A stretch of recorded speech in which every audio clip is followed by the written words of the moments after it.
Hallelujah.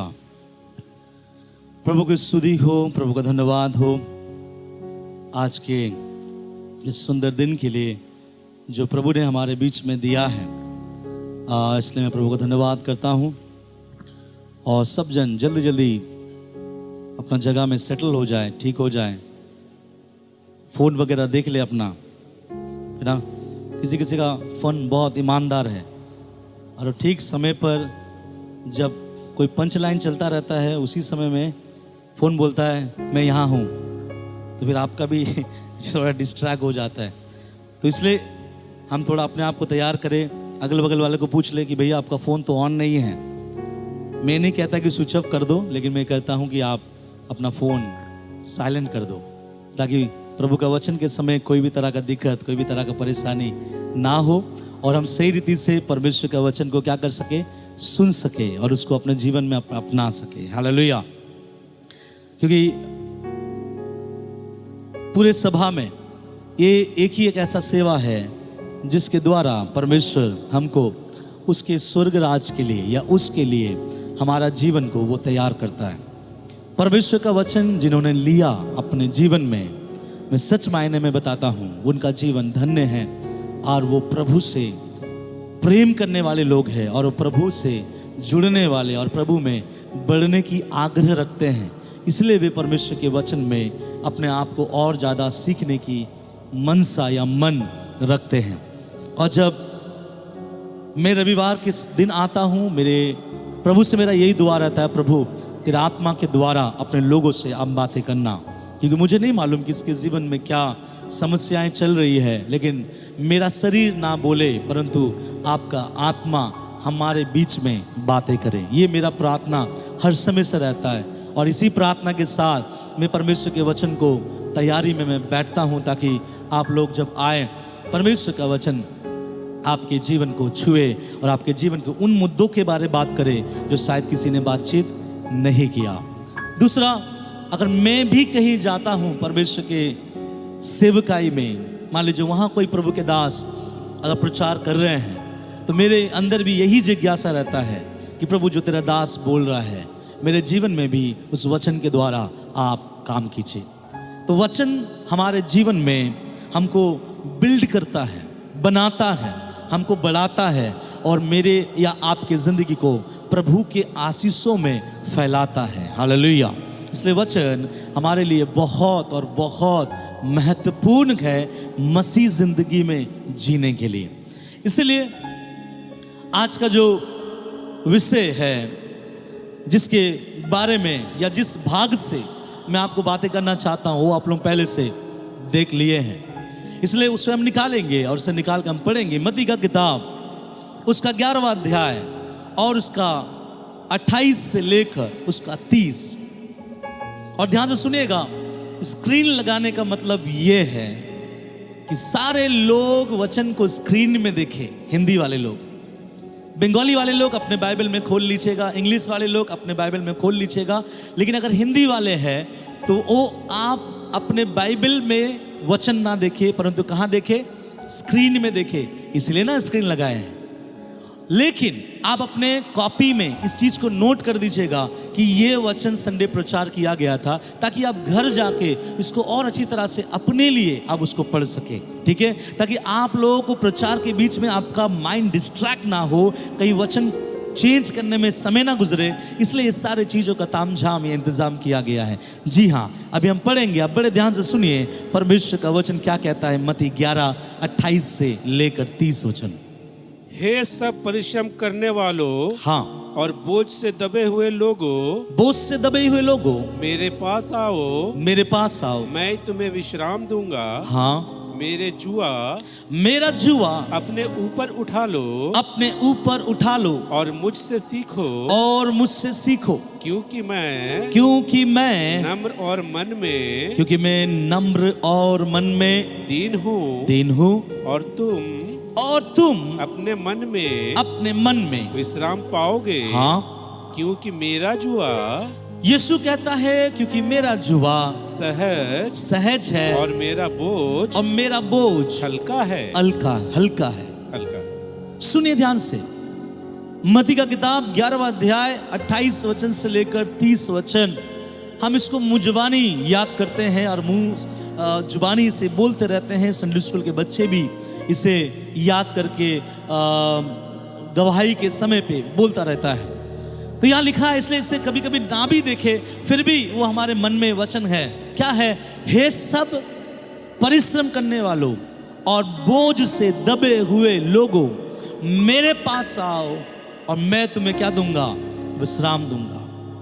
और लिखा है, मुझसे सीखो क्योंकि मैं नम्र और मन में दीन हूं, क्योंकि मेरा बोझ, मेरा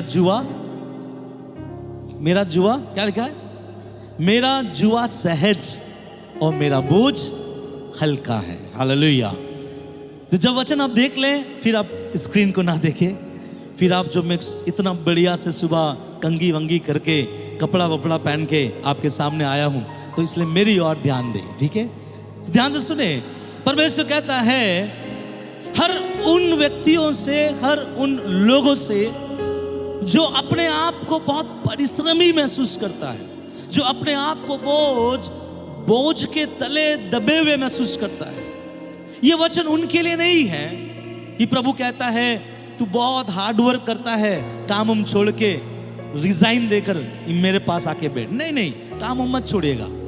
आप बोलोगे नहीं पास्टर जी, प्रभु तो कहता है परिश्रम करने वाले लोग मेरे पास आओ, मैं विश्राम दूंगा, इसलिए मैं तो जा रहा हूं, आज जाके मैं रिजाइन दूंगा, मैं बोल दूंगा मेरे बॉस को, मेरे मालिक को कि कल से मैं काम में नहीं आऊंगा, क्योंकि यीशु कहता है परिश्रम मत करो, विश्राम करो। ये उनके लिए नहीं है, ठीक है?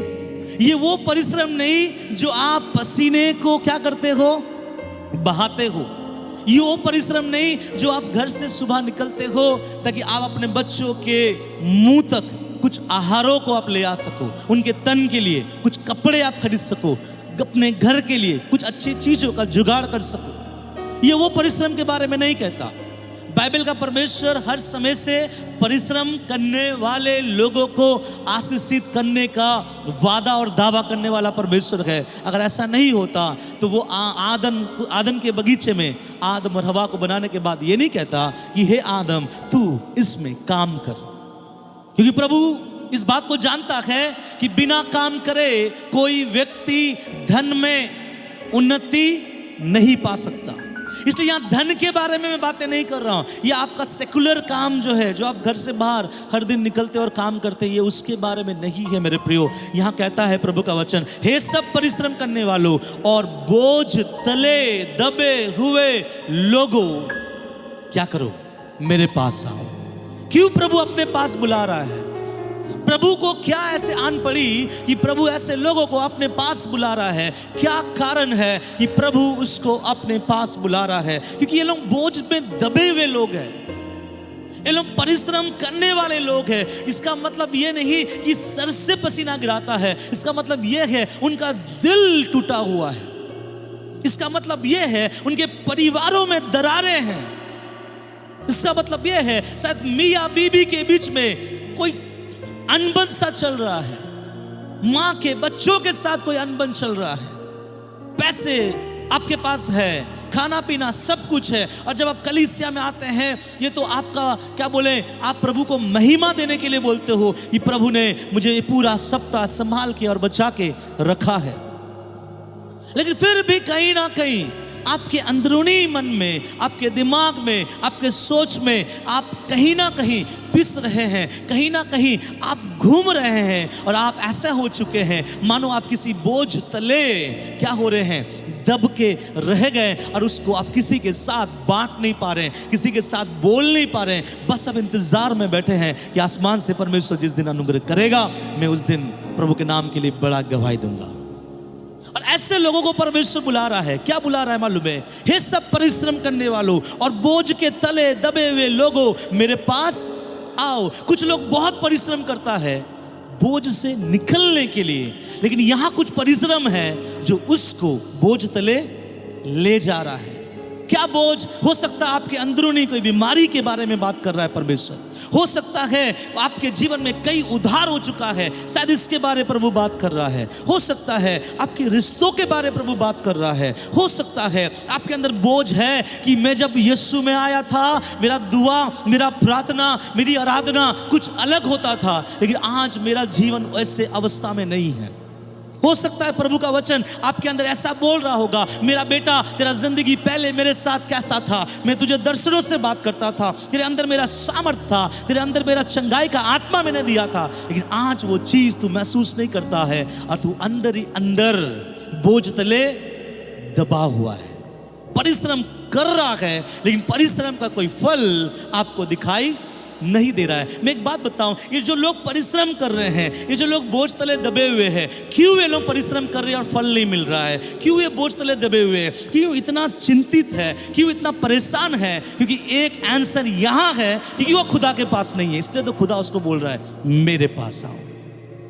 मालूम है, जिस दिन आप परमेश्वर से अलग हो जाओगे, आपको सब काम खुद से करना पड़ेगा, आपका परमेश्वर आपके लिए करना छोड़ देगा। कैसे? मैं आपको समझाऊं। जब तक आदम और हवा आदम के बगीचे में था, वो क्या खाएगा परमेश्वर ने उनके लिए लगाया था, कहां से पिएगा वो पानी परमेश्वर ने उनके लिए बनाया था, कहां सोएगा वो जगह परमेश्वर ने उनके लिए बनाया था। लेकिन जिस दिन आदम हवा ने पाप किया, अपना कपड़ा तक उसको खुद बनाना पड़ा और उसके बाद उसको वहां से निकाल दिया गया। फिर जो खेती बाड़ी वो लोग किया, जो भी जिंदगी वो आगे बढ़ा, वो सबको अपने से अपने लिए करना पड़ा। और आसमान का परमेश्वर कहता है, अगर तू मेरे साथ मेरे बातों को मानकर एदन के बगीचे में रहता तो मैं तेरे लिए सब कुछ करता जो तू आज अपने लिए सब कुछ कर रहा है। सुनिए ध्यान से, ये जो परिश्रम करने वाले लोग हैं ना, ये जो बोझ तले दबे हुए लोग हैं, हम बोलेंगे प्रभु दया कर दीजिए ना इसके ऊपर में, बहुत परिश्रम करते हैं, बहुत चिंतित रहते हैं, इनका परिवार तबाह हो जा रहा है, इनका जिंदगी नष्ट होने के कगार पे है, इनको बीमारियों ने घेर लिया है, इनका जीवन नष्ट हो जाएगा। तो मैं एक बात कहना चाहता हूं, मेरा परमेश्वर भी एक बात कहना चाहता है कि ये इसलिए परिश्रम भी कर रहे हैं, इसलिए मेहनत कर रहे हैं, कोई फल नहीं आ रहा, इसलिए बोझ तले दबे हुए हैं क्योंकि वो मेरे पास नहीं है, मुझसे दूर है। इसलिए प्रभु कहता है, हे सब परिश्रम करने वाले मेरे पास आओ।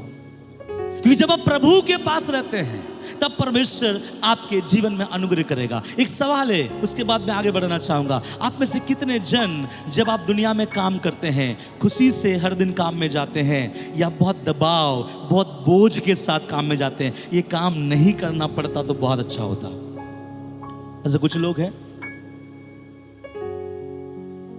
ओके, क्यों ऐसा लगता है आपको कि ये काम नहीं करना है तो नहीं करना होता तो बहुत अच्छा होता? एक बात मैं बता देना चाहता हूं, आपके दिनचर्या जिंदगी के लिए आप जो मेहनत करते हैं उसके ऊपर परमेश्वर दया नहीं खाएगा। क्यों मालूम है? क्योंकि प्रभु चाहता है कि आप वही करें और आसमान का परमेश्वर उसी के द्वारा आपके जेब को भरे। बिना मेहनत, परमेश्वर कहता है आलसी बिना मेहनत किए वो अपना हाथ अपने मुंह पे ढाले भी तो खाना उसके मुंह तक नहीं पहुंचेगा। मैं कभी कभी मेरे वाइफ से मैं बात करता हूं कि कुछ लोग ऐसे होते हैं जिसको अगर बोला जाए कि भैया महीना में 15,000 रुपये आपको देंगे और आपको एक जॉब करना है। जॉब क्या है? आपको 8 से लेकर 16 घंटा सोना है। वाह क्या बात है, और उन लोगों को बड़ा मजा आएगा। प्रभु धन्यवाद, ऐसे जॉब सबको मिले। प्रभु बोलेगा ऐसा जॉब ले लोगे, पैसा तो मिलेगा, लेकिन 3 साल बाद तेरे सोने के चलते जो कैंसर आएगा, वो कैंसर में तेरा पैसा पूरा चला जाएगा। सोने के चलते तेरे अंदर जो बीमारी आएगा, मैं ये बात बताना चाहता हूं, परमेश्वर कहता है क्यों कुछ लोग परिश्रम कर रहे हैं, क्यों कुछ लोग दबे हुए हैं, क्यों कुछ लोग की जिंदगी में पूर्ण तरह से छुटकारा नहीं मिला, ना दिमाग से, ना परिवार से, ना अपने जो जगह पे वो काम कर रहे हैं अपने लोगों से, ना अपने जीवन के उन बातों से उनको आज तक छुटकारा क्यों नहीं मिला? कारण ये है वो प्रभु में रहकर मेहनत नहीं कर रहा है। जो प्रभु में रह के मेहनत करता है, मैं आपसे बोलना चाहता हूं, वो जब घर से सुबह काम करने निकलता है, थैंक यू लॉर्ड एक और दिन के लिए कि मैं मेरे लिए, मेरे बच्चों के लिए कुछ पैसा और कमा सकूं। जब प्रभु एक और दिन आपको देता है, क्यों? काम में जाने के लिए। क्यों? ताकि आप 2 पैसा अपने लिए और कमा सके, आप बोलोगे प्रभु ऐसा करता है क्या? जी हाँ, इसलिए तो आपको जिंदा रखा है, इसलिए आपके शरीर में ताकत प्रभु दिया है। लेकिन कुछ लोग बोलता है हमको तो काम में जाने का मन भी नहीं करता। प्रभु बोलेगा बेटा काम में जाने का मन नहीं करता तो ये खाना भी मत खा, और मैं खाना देना भी क्या करूंगा? बंद करूंगा। तो ये बात मेरे बातों को समझेगा। प्रभु कहता है बहुत जन बोझ तले दबे हुए हैं।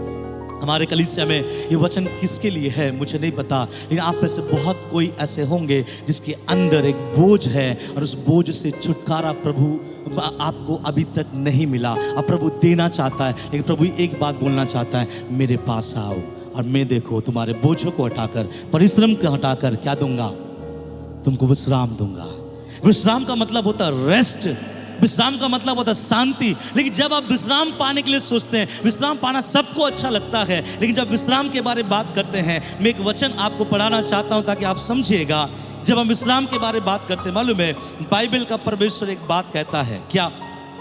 मुझे लगता है इब्रानियों की किताब में लिखा है, मैं उसे पढ़ाना नहीं चाहता। उसमें ऐसा लिखा गया है कि अब जब तुम परमेश्वर के विश्राम में प्रवेश कर रहे हो तो बड़े डरते और कांपते हुए उसके विश्राम में प्रवेश करना, और कहीं ऐसा ना हो कि आज्ञा ना मानने के द्वारा तुम गिर जाओ। याद रखिएगा, जब भी परमेश्वर किसी के जीवन को शांति में ले आएगा, जब भी परमेश्वर किसी के जीवन को विश्राम में ले आएगा, जब भी परमेश्वर किसी के जीवन में अनुग्रह से भरना चाहेगा, प्रभु चाहेगा कि वो व्यक्ति मेरी आज्ञाओं को माने। हालेलुया। अगर आप आज्ञाओं को मानने के लिए तैयार है तो परमेश्वर कहता है फिर विश्राम तेरा है, अनुग्रह तेरा है। तेरे अंदर का बोझ तू जो लोगों से नहीं कह सकता, अंदर ही अंदर तू घुटता रहता है, रोता रहता है, वो सारी चीज मैं तेरे जिंदगी से हटाऊंगा। लेकिन सबसे पहला तुझे मेरे पास आना पड़ेगा। सब बोलिए प्रभु के पास आना पड़ेगा। विश्राम पाने के लिए क्या करना है? प्रभु के पास आना है। चंगाई पाने के लिए क्या करना है? प्रभु के पास आना है। कुछ लोग, आप लोग जब कलीसिया आते हैं, कुछ लोग आपको बोले होंगे ऐसा कि ब्रदर, भैया, दीदी, अंकल, आंटी, आप जब कलीसिया जा रहे हो तो मेरे छुटकी के लिए प्रार्थना कर देना। आप जब चर्च जा रहे हो तो मेरे भैया के लिए प्रार्थना कर देना। आप जब कलीसिया जा रहे हो मेरे मम्मी के लिए प्रार्थना कर देना। और आप आके मुझे बोलते भी हो, पास्टर जी मेरे बगल वाले आंटी ने कहा उसे कमर में दर्द है तो वो बोला कि आप उनके लिए प्रार्थना कर दे। और हम सारे लोग मिलकर क्या कर देते हैं? प्रार्थना कर भी देते हैं। लेकिन क्या पता वो चंगाई पाई या नहीं पाई। अगर वो चंगाई पाई भी है, उससे दूसरे दिन आप जाके पूछो कि क्या आपने चंगाई पाया है, वो बोलेगा हम चंगाई तो पाए हैं। एक्चुअली क्या है, आपको बोलने के बाद मैं डॉक्टर के पास गया था और मैंने दवा खाया था और दवा से मैंने चंगाई को प्राप्त किया। किसी के रिक्वेस्ट को लेके आके दुआ करना अच्छी बात है, लेकिन ये हर समय अच्छी बात नहीं है। हर समय अच्छी बात नहीं है। क्यों मालूम है? बाइबल का परमेश्वर कहता है अगर विश्राम किसी को चाहिए तो मैं तेरे पास नहीं बल्कि तू मेरे पास आना।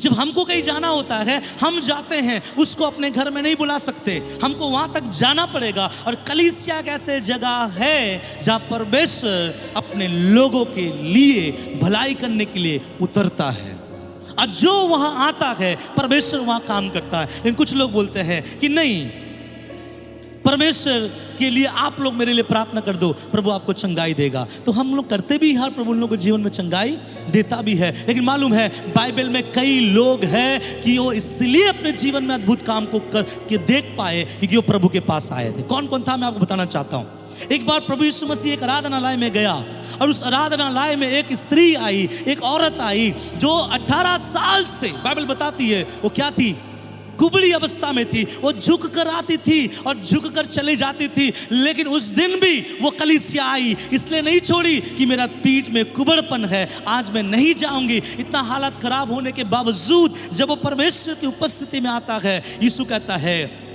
जा, आज के बाद तेरा बीमारी चंगा हुआ। और वो तुरंत कुबड़ी औरत सीधी खड़ी हो जाती है और परमेश्वर की महिमा करते करते चली जाती है। मैं आपसे पूछूं, क्यों वो अपने जिंदगी में चंगाई को प्राप्त किया? क्यों? क्योंकि उसने खुदा के पास आना मुलाजिम समझा। अगर आप प्रभु के पास आओगे, मेरा परमेश्वर, बाइबल बताता है वो विलंब से क्रोध करता और बहुत अनुग्रह करने वाला परमेश्वर, बहुत दया करने वाला परमेश्वर, वो आपको खाली हाथ कभी छोड़ ही नहीं सकता। बाइबल कहता है एक बार यीशु के पास 5000 लोग आ गए, बड़ा सा भीड़, और सबके जिंदगी का एक ही जरूरत था उस दिन कि 2 रोटी हमें मिल जाए। प्रभु कहता है जो कोई मेरे पास आएगा वो भूखा नहीं जाएगा। मालूम, प्रभु ने उन्हें भर पेट खिलाकर भेजा। याद रखिएगा, जब आप प्रभु के पास आने के लिए फैसला लेते हैं, आप अपने बोझों को उतारने का फैसला लेते हैं। जब आप प्रभु के पास आने का फैसला लेते हैं, अपने अंदर के बीमारियों को हटाने का फैसला लेते हैं, जब अपने प्रभु के पास आने का फैसला कर लिया, मैं आपको बताना चाहता हूं वो दिन आपके जिंदगी के बंधनों का आखिरी दिन होने का फैसला आपने लिया। इसलिए प्रभु कहता है मेरे पास आओ। बाइबल में बताता है एक दिन और एक व्यक्ति था, उसने कहा कि आज मैं यीशु को देखना चाहता हूं। कदमे जरूर नाटा था, दौड़ा और यीशु को देखने के लिए यीशु के पास गया, लेकिन देख नहीं पाया। प्रभु को देखने के लिए उस पेड़ पे चढ़ गया और प्रभु आया और बोला, हे जक्कई, आज मुझे तेरे घर में रहना। और प्रभु ने क्या बोला मालूम है जक्कई को? आज तेरे घर में उद्धार आया है। तो जक्कई बोलेगा, प्रभु मैं आपके पास आया था। प्रभु कहेगा, जो कोई मेरे पास आएगा, ना केवल वो बदलेगा, उसका घराना भी मेरे नाम से बदल जाएगा। इसलिए याद रखिए, जब आप प्रभु के पास आने का फैसला लेते हैं, आपका वो फैसला आपकी जिंदगी, आपके पति, आपके पत्नी, आपके बच्चे, आपके खानदान को बदलने का सामर्थ्य प्रभु रखता है। इसलिए आसान नहीं है। हम सोचते हैं आज हम कलीसिया जाएंगे। जब जक्कई ने सोचा कि आज हम प्रभु से मिलने जाएंगे, जक्कई ने कभी नहीं सोचा कि उसी प्रभु के मुंह से ये बात सुनेगा कि आज इस परिवार में क्या आया है। वाह! जक्कई सोचता होगा, प्रभु मैं ना आया था तेरे पास। प्रभु कहेगा, बाइबल में लिखा गया, यदि तू विश्वास करे, तू और तेरा घराना उद्धार पाएगा। मैं आपको बताना चाहता हूं, अगर आप एक विश्वासी है, आपका परिवार आज तक नष्ट इसलिए नहीं हो रहा है कि उनके धार्मिकता बहुत अच्छे हैं, उनका काम बहुत अच्छा है, ये इसलिए कि उस परिवार में से आप अभी तक प्रभु में टिके हुए हो। और आपका प्रभु के पास आना इस बात का घोषणा है, ये है प्रभु मुझे देखकर मेरे लोगों को ना मार। इसलिए एक बार ऐसा हुआ कि प्रभु पूरे इजरायलियों को मारने वाला था। मूसा कहता है, मेरे लिए उसे छोड़ दे। मालूम है, परमेश्वर ने मूसा के चलते 6 लाख लोगों को छोड़ दिया। मैं बोलना चाहता हूं, जब आप प्रभु के पास आने के लिए फैसला लेते हैं, आप वो फैसला लेते हैं कि प्रभु आपको बोले, आज तेरे घर में उद्धार आया है। बाइबल में लिखा गया है, एक 12 साल की एक लड़की थी जिसको लहू बहने का बीमार में वो पड़ी थी। वो मन में बोलती थी, मुंह से बोलते रहती थी कि मैं उसके आंचल को छू लूंगी तो क्या हो जाऊंगी, चंगी हो जाऊंगी। और ऐसे ही बोलते बोलते बोलते बोलते एक दिन प्रभु के पास आई और प्रभु के पास आकर प्रभु के आंचल को छू ली। और प्रभु ने जो कहा है ना, हे सब परिश्रम करने वाले, बोझ से दबे हुए लोगों, मेरे पास आओ, मैं तुम्हें। और जिस दिन ये औरत ने छुई ना, बाइबल बताती उसी दिन उसने उस बोझ को अपने ऊपर से जाते हुए महसूस किया। प्रभु ने बोला, कौन मुझे छुआ? उसने बोला, हे प्रभु मैं डर के मारे बोला नहीं, लेकिन मैंने तुझे छुआ है। प्रभु बोलता, मुझे पता चल गया कि जब तू मुझे छुई है, मेरे अंदर से एक सामर्थ निकल के गया। मैं आपको बोलना चाहता हूं, जितने लोग इस कलीसिया में आते हैं, रविवार को आदर देते हैं, खुदा आपके जीवन में एक सामर्थ ऐसा देता है कि एक और सप्ताह जीवन के अनुसार जिए। हालेलुया! क्यों? क्योंकि आप उससे लेने आते हो प्रभु के पास। और प्रभु कहता है, यदि कोई मेरे पास आए, इसलिए बोलता है मेरे पास आओ, मैं तुम्हें क्या दूंगा? विश्राम दूंगा। और भी बहुत सारी बातें हैं। एक बार प्रभु यीशु मसीह कहीं था, किसी औरत ने पता लगाया कि वो यीशु नासरी कहाँ है। किसी ने बोला होगा उस घर में प्रभु खाना खा रहा है। वो चली गई उस घर के अंदर, किसी से पूछी नहीं, उसके पांव तले बैठकर अपने आंसुओं से उसके पांव को भिगा डाली और अपने बाल खोलकर उसके पांव को पोंछने लगी और संगमरमर का पात्र निकालकर उसके अंदर से इत्र उसके पांव में उंडेल दी। लोगों ने बोला, अगर ये भविष्यवक्ता होता जो जान जाता कि ये वेश्या प्रभु के पांव में इत्र ढाल रही है। उस स्त्री का, उस औरत का जीवन परमेश्वर ने बदल दिया। वो क्यों हुआ मालूम है?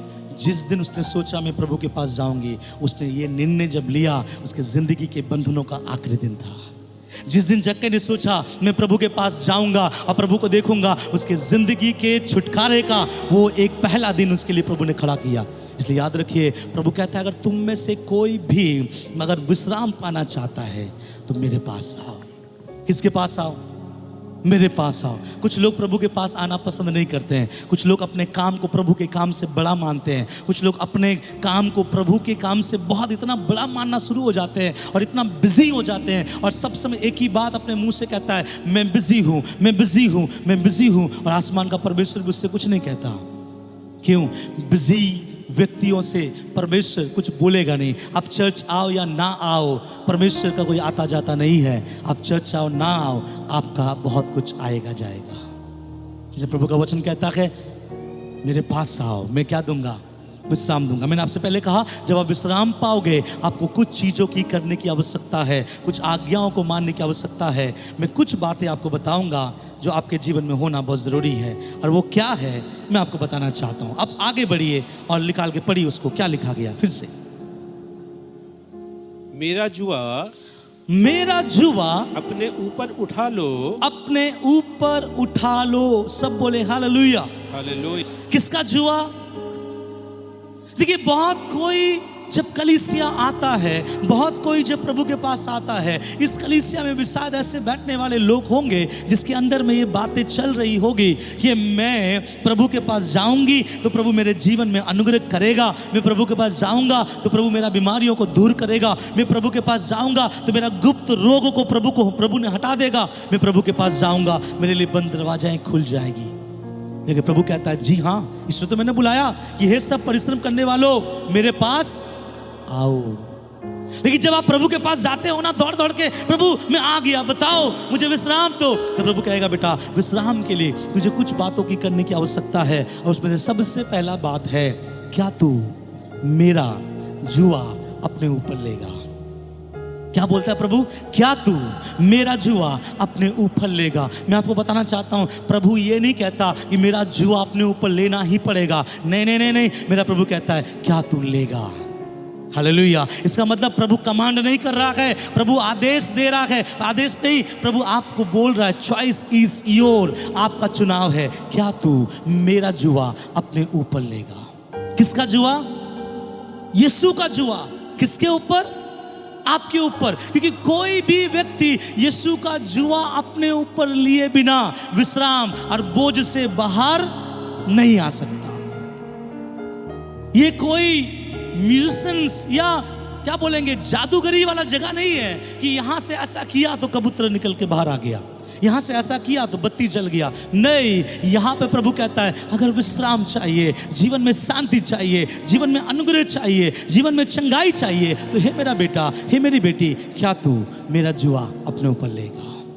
आज मैं आपसे पूछना चाहता हूं, या जितने भी लोग बैठे हुए हैं, आपके परिवार के कारण आपका दिल टूटा हुआ है, आपके मित्र के कारण आपका दिल टूटा हुआ है, आपके लोगों के कारण अगर आपका दिल टूटा हुआ है, कुछ बातों को आप सोच रहे हैं, उसमें से बाहर आप नहीं आ पा रहे हैं, परिश्रमी बनते जा रहे हैं और बोझ तले दबे हुए जा रहे हैं, तो प्रभु कहता है, बेटा क्या मेरा जुआ अपने ऊपर लेगा? अगर आप बोलेंगे, प्रभु हाँ, मैं आपका जुआ अपने ऊपर लेना चाहता हूं, तब ही परमेश्वर अपना जुआ आपके ऊपर डालेगा। वो जोर जबरदस्ती करने वाला परमेश्वर नहीं है, जैसा दुनिया में जोर जबरदस्ती बहुत कुछ होता है। वो आपसे सलाह मांगता है, वो आपका राय जानना चाहता है, क्या तू मेरा जुआ अपने ऊपर उठाएगा? जब मैं प्रभु के लिए आया, मेरा परमेश्वर ने मेरे सामने एक बात रखा, हे मेरा बेटा, क्या तू मेरी सेवा करेगा? प्रभु ने मुझे पकड़ कर नहीं लाया, प्रभु ने बोला, क्या तू मेरी सेवा करेगा? मैं सिलेंडर हुआ, हाँ प्रभु तेरी सेवा बड़ी ईमानदारी से करूंगा। और मैंने ये चीज को चुन लिया, और मैंने बोला, जो कोई प्रभु के पास आता है, जब वो प्रभु को चुनता है, उनके जिंदगी के बंधनों का तोड़ने को चुनता है।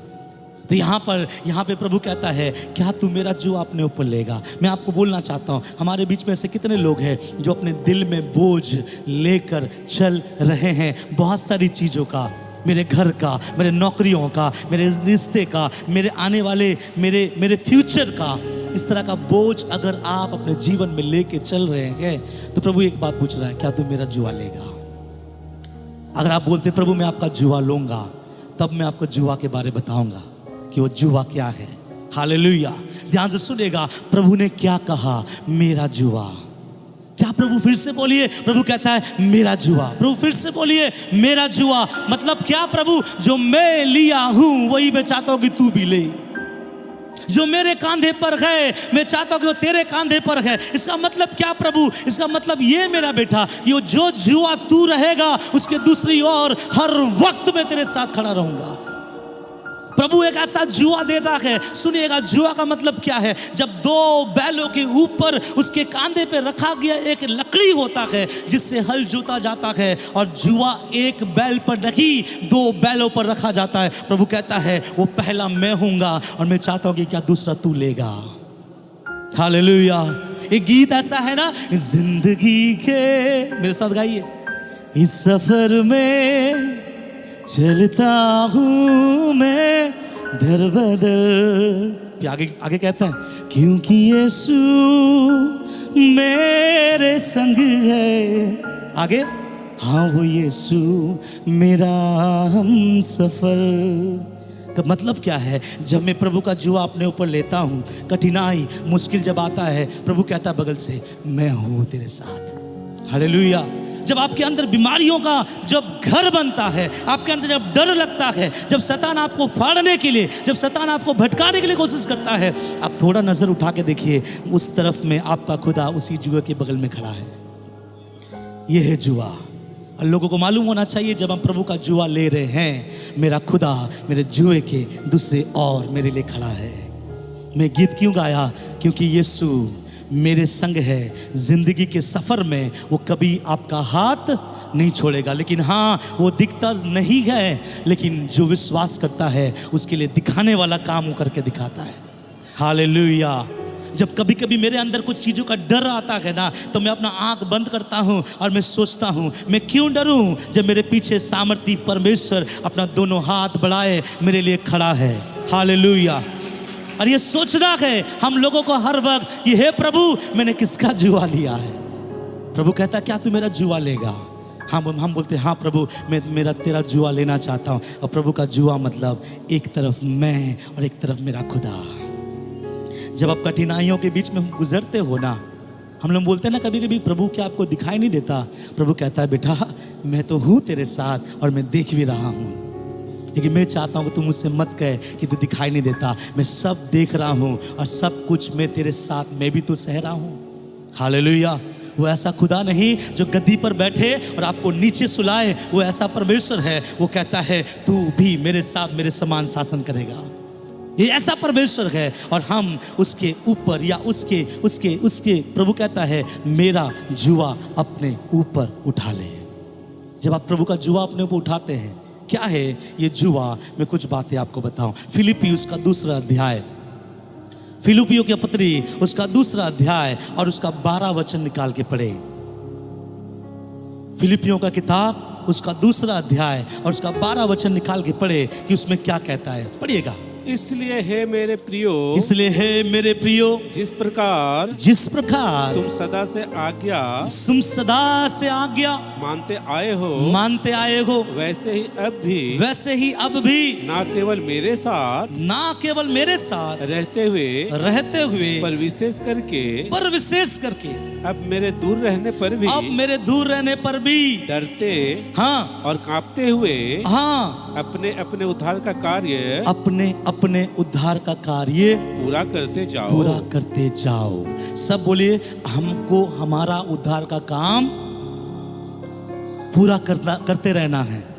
जुआ का मतलब क्या है? आप में से बहुत किसी को मालूम है, जब जुआ बैल के ऊपर रखा जाता है, इसका मतलब ये नहीं कहता कि ये बैल जाके आराम कर, बल्कि जुआ रखने का ही मतलब है जाकर हल जोत।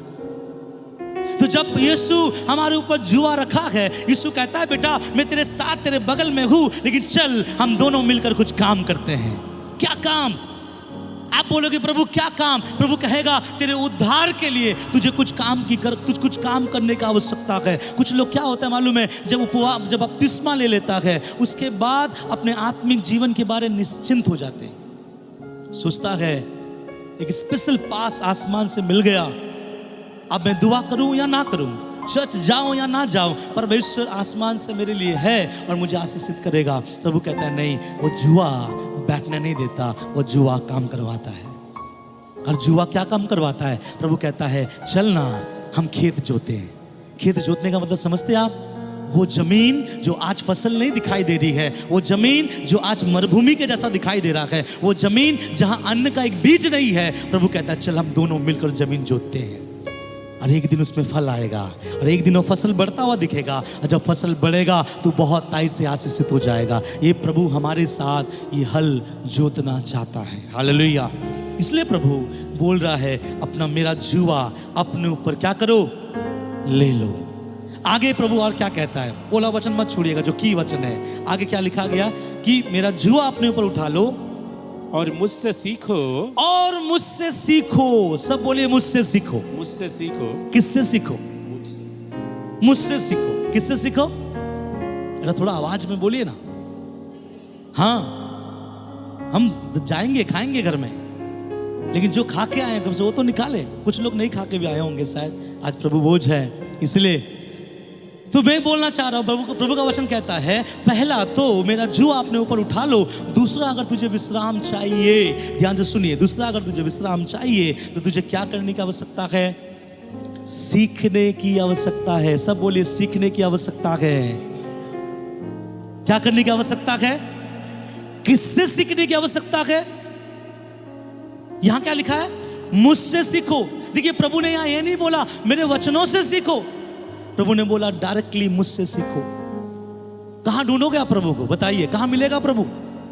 प्रभु मिले तब ना आप उससे सीखोगे। प्रभु कहता है मुझसे सीखो। इसका मतलब है प्रभु को देखो और प्रभु जैसा करता है उसके अनुसार चलो और सीखो।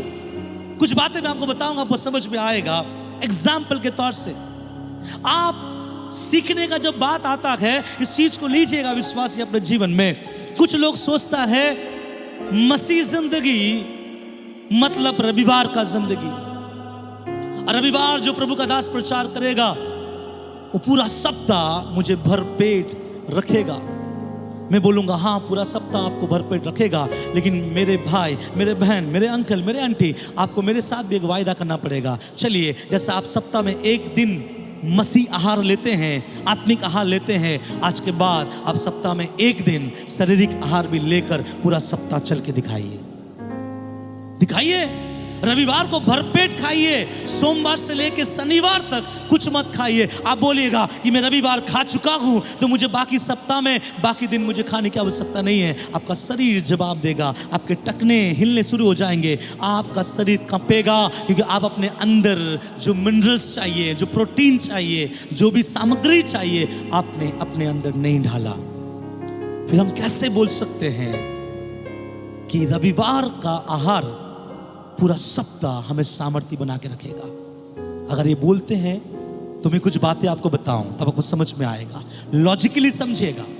आप अपने बच्चों को स्कूल छोड़ते हो शिक्षा प्राप्त करने के लिए। क्या प्राप्त करने के लिए? सब बोले शिक्षा। ठीक है, आप अपने बच्चों को स्कूल छोड़ते हो शिक्षा प्राप्त करने के लिए, लेकिन मुझे एक बात बताइए थोड़ा खुलकर, आप अपने बच्चों को कब कब स्कूल छोड़ते हो? हाँ, क्यों भाई? अपने बच्चों को हर दिन संसारिक चीज में बढ़ने के लिए और अपने आप को रविवार के दिन प्रभु के सामर्थ्य में बढ़ने के लिए, है ना? मैं कुछ दिन पहले अपने स्टेटस में एक चीज रखा था कि 5 मिनट प्रार्थना करने वाले विश्वासी 6000 साल पुराना शैतान को हराने के बारे में सोचते हैं, जिसको 6000 सालों का क्या है एक्सपीरियंस है, और हम 5 मिनट घुटने में दुआ करने वाले लोग सोचते हैं ये 6 साल का पुराना शैतान मेरे 5 मिनट के प्रार्थना से भाग जाएगा। शैतान तो हंसता होगा कि 5 मिनट तो दूर की बात है, 1-1 घंटा प्रार्थना करने वालों को मैं गिरा चुका हूं। 5 मिनट में गिराता नहीं, मैं फूंक देता हूं। लोग सोचता है 5 मिनट, हालेलुया हालेलुया, आज बहुत सामर्थ आ गया, आज हम सब कुछ कर देंगे, और घर से निकलता है आत्मिक नंगा होकर घर घुसता है। उसको पता नहीं शैतान उससे बहुत कुछ छीन चुका है। Be careful. अगर आपका ज्यादा दुआ नहीं है, ज्यादा सेवा ना करे। अगर ज्यादा दुआ करे, ज्यादा सेवा करे, क्योंकि सेवकाई करते समय वहां पर आपको माला पहनाने के लिए दुष्ट आत्माएं खड़ी नहीं है, वहां आपको मारने के लिए, आपको टोकने के लिए, आपको बर्बाद करने के लिए वहां दुष्ट आत्मा खड़ी है। और आप दुआ के साथ जब जाओगे, एक आग के साथ जाओगे और वो जल के राख हो जाता है। जैसे आंटी ने कहा हमारे लिए प्रार्थना करें कि हम लोग जा जाके प्रभु का सुसमाचार बांट रहे हैं। जब वो दुआ के साथ अंटी जाती है, वहां पे कुछ लोग हैं जो दिखाई देता है, कुछ ऐसा संसार है जहां पर वो चीजें दिखाई नहीं देते हैं। उनका प्लानिंग के इन लोगों को नष्ट कर दे, तो हमको उनको बोलना है तुझे नष्ट करने का जितना प्लानिंग करना है कर, लेकिन जो घुटने मैंने जिसके सामने टेक कर आया है वो मेरा परमेश्वर तेरे हाथ से मुझे बचाएगा। हालेलुया। Be careful. 5 मिनट प्रार्थना करने वाले 6,000 साल माफ कीजिएगा 6,000 साल पुराना शैतान को हराने के लिए कोशिश ना करे, क्योंकि उसके पास इतना बुद्धि है ना। प्रभु के मन के मुताबिक वाले इंसान को छत में ले जाकर व्यभिचार करवाया, व्यभिचार के बाद मर्डर करवाया, और ऐसा किया कि उसके हाथ से कलीसिया बनते बनते रह गया। मंदिर नहीं बनाया परमेश्वर। आप जान पा रहे हो मैं किसके बारे में बात कर रहा हूँ? दाऊद के बारे में बात कर रहा हूँ। तो प्रभु कहता है मुझसे सीखो। और एक बार विश्वासियों का आवाज सुनने का मन कर रहा है, बोले मुझसे सीखो। कैसे? जैसे आप अपने बच्चों को स्कूल सिखाते हो हर दिन, एवरी डे। और किससे सीखो? किससे सीखो? देखिए कुछ लोग यहाँ पे होंगे, आपका बात मुझे मेरे दिल में बहुत मीठा लगता है। कुछ बोलते हैं हमारे पास्टर जी का वचन सुपर्ब है और मेरे जीवन को बहुत आत्मिकता में उठाता है। मैं अप्रिशिएट करता हूँ आपको, मैं धन्यवाद करता हूँ प्रभु का कि प्रभु ऐसे वचनों को देता है। बट मैं ही आपसे एक बात कहना चाहता हूँ, मेरे वचनों के अनुसार आप पूरा सप्ताह भरपेट और सामर्थ्य बने नहीं रह पाओगे, क्योंकि आपको एक समय आएगा उससे सीखने का। उससे हम कैसे सीखे मालूम है? अगर आप बोलोगे ना पास्टर जी आपका वचन बहुत अच्छा लगता है, आप कहाँ से सीखते हो? मैं बोलूँगा मैं उससे सीखता हूँ और आप लोगों को सिखाता हूँ। और जिस दिन आप भी उससे सीखोगे और दूसरों को सिखाओगे, जागृति उसके अंदर भी आएगा, जागृति आपके अंदर भी आएगा। हालेलुया। किससे सीखना है? परमेश्वर से। अब परमेश्वर सीखना है तो कहाँ जाना है? हर दिन, एवरी डे प्रभु की उपस्थिति में जाना है। दुआ में, उपवास में, प्रार्थना में, कलीसिया में, संगति में। और जब हम सीखते रहेंगे हम सामर्थ्य बनेंगे। एक आंकड़ा मैं आपको दूं तो आपको और भी क्लियर हो जाएगा, तब आपको समझ में आएगा चेले और हम में क्या फर्क है, अभी पता चल जाएगा। चेले लोगों में और हम लोगों में क्या फर्क है मालूम है? वो आसमान का परमेश्वर का बेटा यीशु मसीह ये 12 लोगों को, जो बाइबल बोलता है मुझसे सीखो, ये 12 ही व्यक्ति ऐसे था जो डायरेक्टली प्रभु से क्या किया था? सीखा था। लेकिन कितने साल? 3.5 साल। अब ध्यान से सुनिएगा, मैंने कुछ हिसाब लगाया है कि चेले जहां भी जाता था लोग बोलता था देखो दुनिया को उलट पुलट करने वाले लोग आ गए हैं। क्यों? चेले जहां भी जाते थे लोगों को प्रार्थना कराने का समय नहीं होता था। पतरस के छाया केवल अपने बच्ची के ऊपर गिर जाए, इसलिए अपने बच्चियों को ले जाकर पतरस जहां से गुजरेगा उसके बगल में अपने बच्चियों को सुला दिया करते थे कि पतरस का छाया गिरे तो मेरा बच्ची, मेरा बेटा चंगा हो भी जाता था। उन दिनों में उन लोगों का रुमाल सामर्थ्य होता था, उनके कपड़े सामर्थ्य होता था। क्यों इतना सामर्थ्य, क्यों इतना अभिषेक? क्योंकि एक ही कारण है, वो उससे सीखा जो कहता है मुझसे सीखो। और कितना दिन सीखा? 3.5 साल। अब एक आंकड़ा मैं आपको बताना चाहता हूं। 3.5 साल उन लोगों ने सीखा, लेकिन कितना समय सीखा? 3.5 साल उन लोगों ने प्रभु के सामने रहकर सीखा। पतरस ने अपना नाव छोड़कर सीखा, थोमा ने अपने भेड़ बकरियों को छोड़कर सीखा, मती ने अपने जॉब को छोड़ के सीखा। बहुत कोई ने जो अपने काम धाम में थे उन सारे चीजों से रिजाइन करके हट के प्रभु के लिए 3.5 साल 24 घंटा, जिसको इंग्लिश में बोला जाता है 24/7 उसने सीखा। अब थोड़ा आंकड़ा कोई किसी का मैथ्स अगर अच्छा है तो बताइए, एक दिन में अगर 24 घंटा होता है तो वो पूरे महीने का कितना होता है? अगर पूरे महीने का निकल गया तो पूरे साल का कितना होता है? और पूरे साल का निकल गया तो आप 3.5 साल का निकाल के आंकड़ा बताइए कि वो कितना घंटा प्रभु के साथ रहकर सीखा। चलिए मैं आपको इतना मेहनत करने नहीं दूंगा, क्योंकि मेहनत मैं करके आया हूं। 30,240 घंटा। कितना?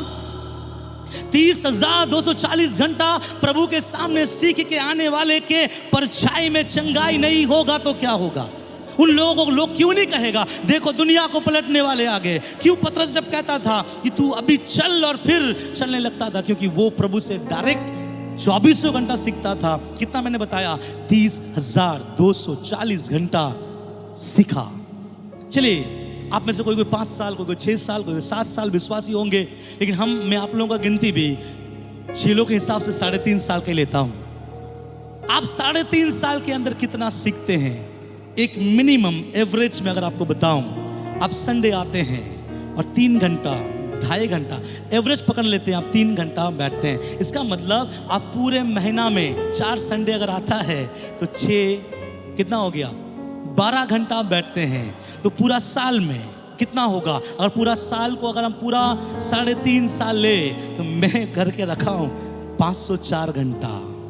तो 504 घंटा हम सीख कर लंगड़ों को चलाना चाहते हैं। और आसमान में बैठे हुए पतरस बोलता है, वाह, 30 हजार घंटा प्रभु के सामने बैठकर आराधना प्रार्थना सीख कर मैं मुर्दों को जिलाता था, और तू कहां से आया मुझे पता नहीं, 500 घंटा बैठकर कहता है कि मुर्दों को तू। इसलिए प्रभु कहता है, मुझसे सीखो।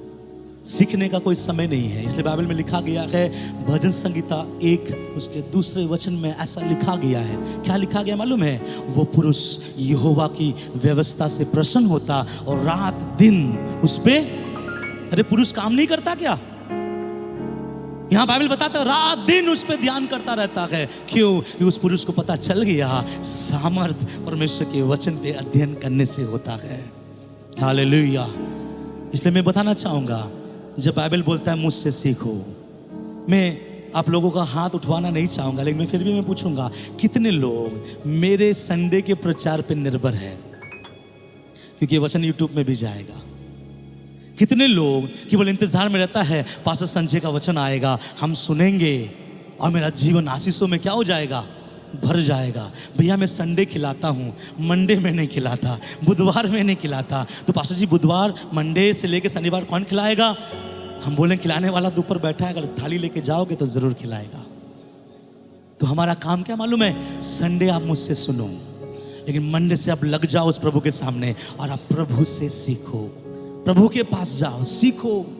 थोड़ा देर बाइबल पढ़ो, आंख बंद करो, मनन करो कि प्रभु इस वचन का मतलब क्या है। और मैं आपको बताना चाहता हूं, जब आप परमेश्वर से सीखना शुरू करोगे, यू आर सुपर नेचुरल।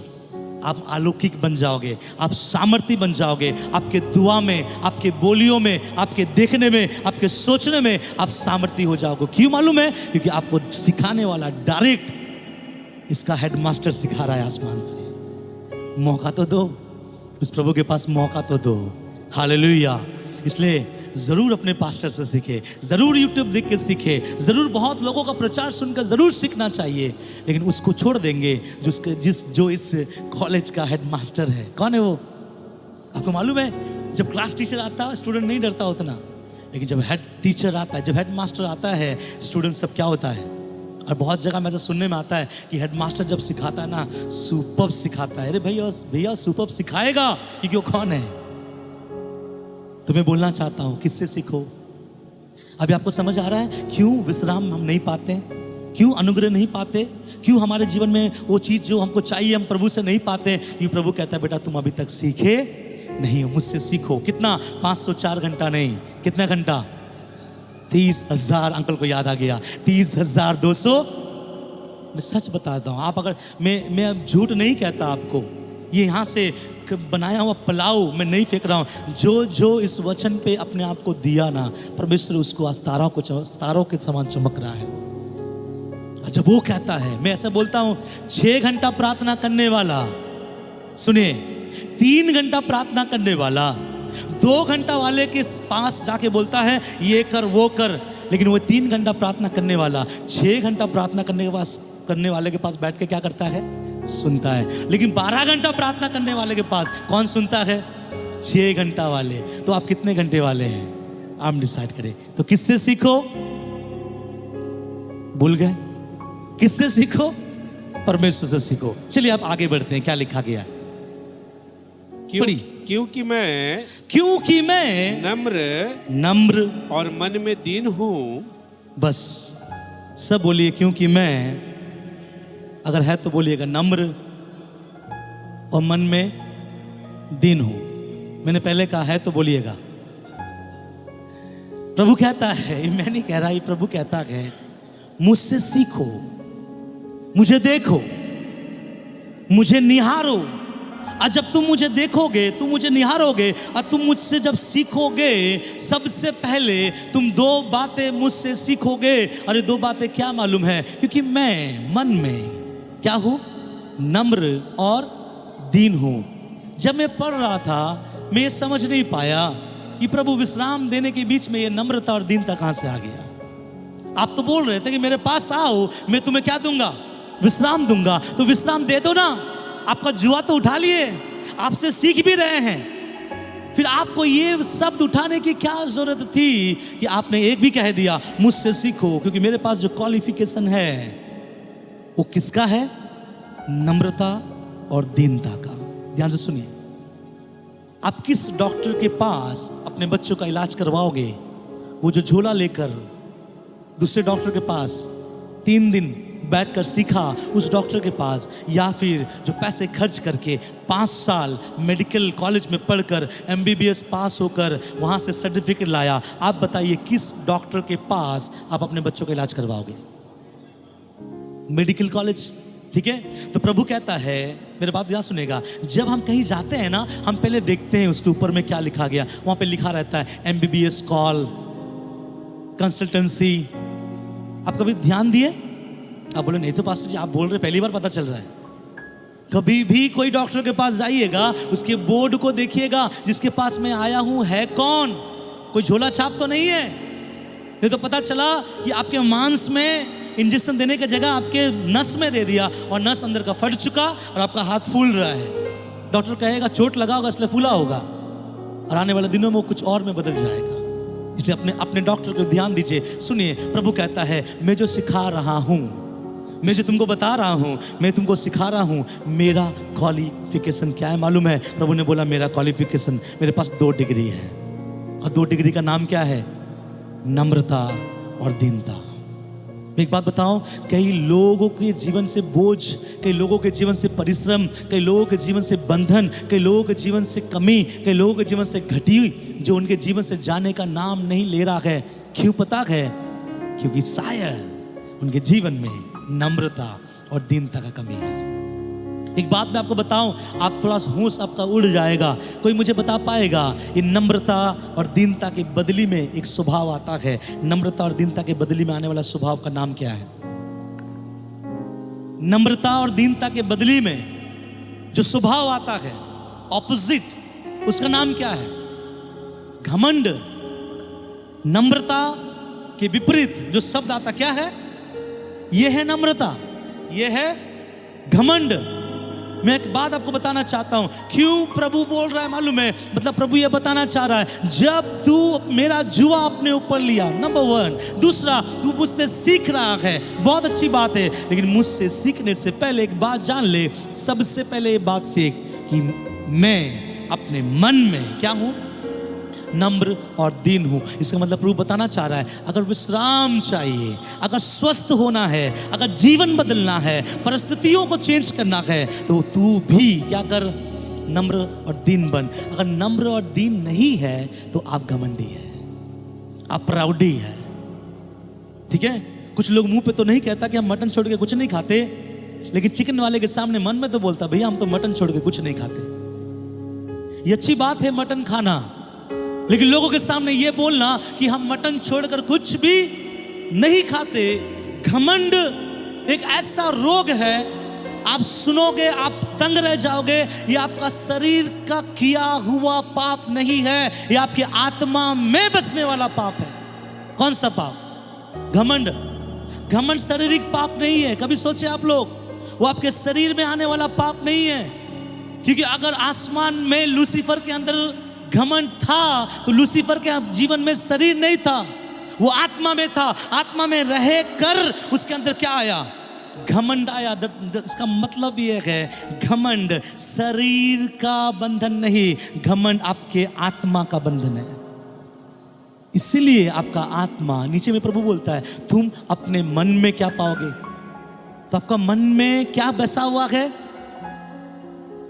मैं आपको बताऊं मैं क्यों बोल रहा हूं शारीरिक नहीं है, आत्मा है। क्योंकि कुछ लोग जब चर्च में आते हैं ना, तो बहुत हिल डुल के बोलते प्रेज द लॉर्ड पास्टर जी, बहुत क्या बोलते झुक कर बोलते प्रेज द लॉर्ड पास्टर जी। और उसका आवाज, उनका शब्द बहुत मीठा, बहुत अच्छा। और हमको भी लगता है कि ये बहन, ये भाई इतना नम्र है कि मेरे सामने झुक कर क्या करता है, प्रेज द लॉर्ड बोलता है। तो नम्रता शारीरिक गुण नहीं है, याद रखो। नम्रता आत्मा का फल है।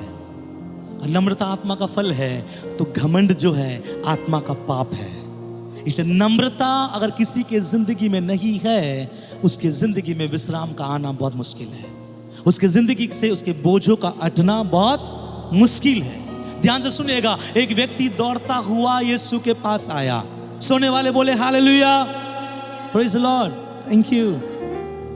एक व्यक्ति प्रभु के पास आया और दौड़ता हुआ प्रभु के पास आया, बोला हे उत्तम गुरु, आनंद जीवन पाने के लिए मैं क्या करूं? प्रभु कहता है व्यवस्था को मान, ये मान, वो मान। वो जवान व्यक्ति क्या कहता है, प्रभु ये सब चीजें मैं बचपन से मानता हुआ आ रहा हूं। और वहां बगल में अगर मैं खड़ा रहता, मैं बोलता कितना भक्ति वाला लड़का है। जवान अवस्था में किसी को हॉकी खेलने का मन है, किसी को क्रिकेट खेलने का मन है, किसी को रम्मी खेलने का भी मन है। लेकिन ये एक ऐसा जवान है जो प्रभु के पास आकर कह रहा है प्रभु आनंद जीवन पाने के लिए क्या करूं? प्रभु कहता है बेटा तू आज्ञाओं को माना कर, सब ठीक हो जाएगा। वो बोलता प्रभु बचपन से मैं आज्ञाओं को क्या करता हूं, मानता आया हूं। मैं एक बात बताऊं, प्रभु का वचन मानता था लेकिन घमंडी था अंदर से। कैसे वो घमंडी था आपको पता चल जाएगा। प्रभु कहता है बेटा एक बात की तुझ में कमी है। क्या बात की कमी है प्रभु बताइए ना। आप जो बोलोगे करूंगा, मैं करूंगा, इसलिए तो दौड़ के आया आपके पास में। प्रभु बोलता बेटा अपना सब कुछ बेच कर कंगालों को, तो अपने मन में बोला ऐसा थोड़ी ना होगा। तो ये कौन बोलता है बताइए ना, कौन बोलता है? घमंडी।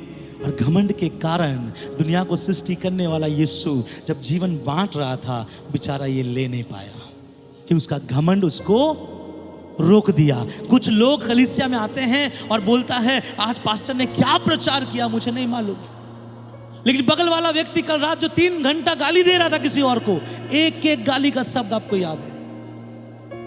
लेकिन चर्च में पास्टर जो चिल्ला चिल्ला कर 1 घंटा प्रचार कर रहा है, इसको किसी किसी के मन में नहीं आता। क्यों नहीं आता? इसका दूसरा कारण है, क्योंकि शायद उसका मन कौन सा मन है मालूम है? जब मन आपका घमंड से भरा रहेगा, जब आपका मन में अहंकार रहेगा, परमेश्वर का वचन आपके मन में घुसने के लिए रुक जाएगा।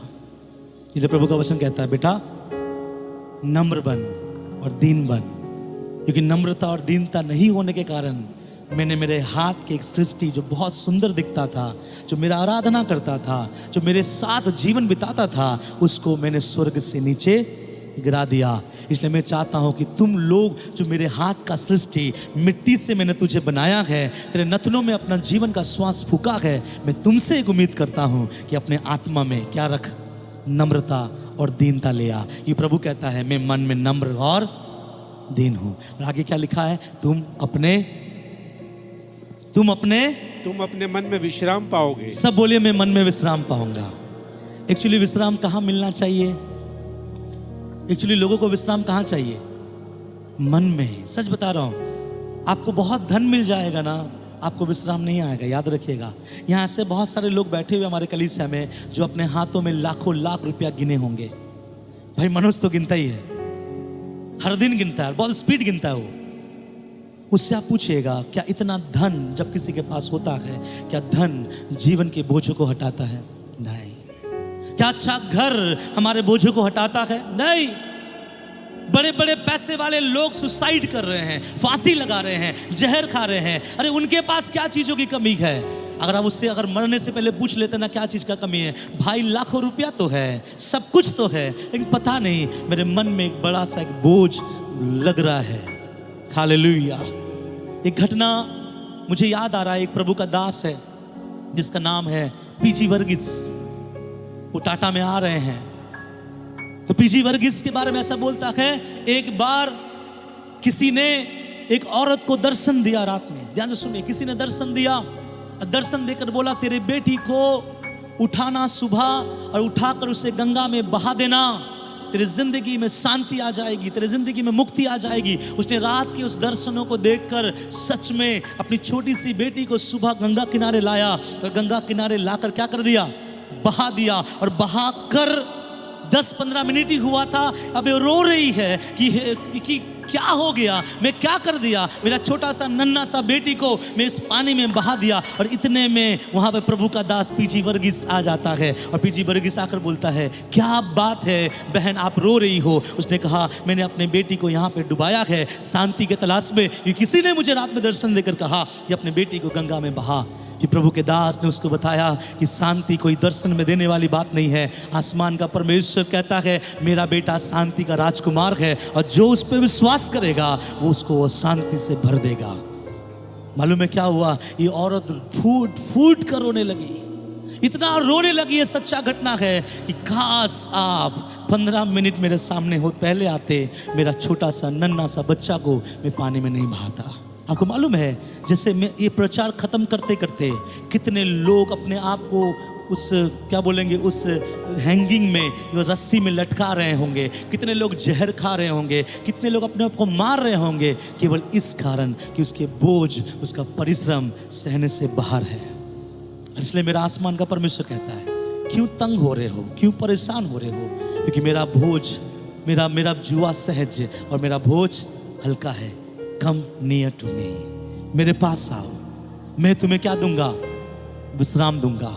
मैं धन्यवाद करता हूं मेरा परमेश्वर हमारे जीवन में प्रभु अनुग्रह करता है। एक समय ऐसा भी था मेरे जिंदगी में, मैं भी ये सोचता था मेरे आगे मेरे पीछे कुछ नहीं है, मेरे जीवन में कुछ नहीं होने वाला। और एक बार ऐसे ही क्योंकि हमारे घर की परिस्थिति इतने तंगी थे, मैं कोई पिक्चर नहीं रखा, कोई वीडियो नहीं रखा आप लोगों में दिखा पाता। इतने तंगी अवस्था में एक बार मेरा भी मन ऐसा किया कि मैं सुसाइड हो जाऊं, मैं मर जाऊं, अपना जीवन को क्या करूं, दे दूं। क्योंकि मेरे अंदर भी बोझ, मेरे अंदर भी बहुत सारी चीजें थी घर का बड़ा बेटा होने के नाते। मालूम है उस दिन सब कोई सो रहा था घर में, शायद सुबह का समय था या दोपहर का समय। मैं घर आया, बहुत सारा कैप्सूल अपने हाथ में लिया, मुंह में ढाला और पानी पिया और घर से साइकिल निकल के बाहर चला गया। उस दिन बहुत बारिश गिर रहा था और मैं साइकिल चलाकर यहाँ से सलुआ और सलुआ से पुरी गेट से सलुआ से पुरी गेट, ऐसा करके 3-4 बार मैं बारिश में भीगा इस इंतजार में कि मैं कब मरूंगा। मरा तो नहीं, मैं उस दिन नहीं मरा, लेकिन उस दिन के बाद वो सोचने वाला संजय मर गया कि अपने आप को मारना है। क्योंकि मैंने ये जान लिया कि तू क्यों अपने आप को मारता है जब तेरे लिए कोई अपने आप को मारा है। हालेलुया। इसलिए मैं बोलना चाहता हूँ, आपके आजू बाजू में देखो और अपने आजू बाजू लोगों को ये बात बोलो, अगर मुसीबत है, बाधा है, रुकावट है, बंधन है, बोझ में हो, मेरा भाई तुझसे एक शब्द है, मेरे यीशु के पास आ। मैं तो कुछ नहीं कर सकता, लेकिन उसने एक वायदा किया है, तेरे बोझों को निकाल कर साफ कर देगा। हालेलुया। इसलिए प्रभु कहता है मेरे पास आओ। कितने प्रभु के पास आने के लिए तैयार हैं? कितने प्रभु के जुआ को उठाने के लिए तैयार हैं? कितने आज के बाद सिंसियरली प्रभु से सीखने के लिए तैयार हैं? और कितने ये कहने के लिए तैयार हैं कि पास्टर जी आज के बाद मेरा सबसे पहला प्रार्थना ये होगा, हे प्रभु मुझे नम्र और मन में दीन कर। आपको मालूम है जब प्रभु ने चेलों को चुना, चेले ने प्रभु से बोला, हे प्रभु हमें प्रार्थना करने के लिए सिखा। तो प्रभु ने बोला ऐसे प्रार्थना करना, हे हमारे स्वर्गीय पिता तेरा नाम पवित्र माना जाए। इसका मतलब क्या मालूम है? चेले लोग जब बोल रहा था ना, हे हमारे स्वर्गीय पिता तेरा नाम, इसका मतलब प्रभु से बोल रहा था आज के बाद तेरा नाम खत्म। अपने मुंह से हर समय बोलना तेरा नाम, मेरा नहीं तेरा नाम। ये है मसीह जिंदगी। आपको कोई आदर दे, बोले तेरा नाम प्रभु। आपको कोई गिफ्ट दे, बोले प्रभु तेरे लिए मिला प्रभु। जब हम बोलेंगे तेरा नाम, और वो नाम सबके जीवन में अनुग्रह और शांति देने वाला नाम। हालेलुया।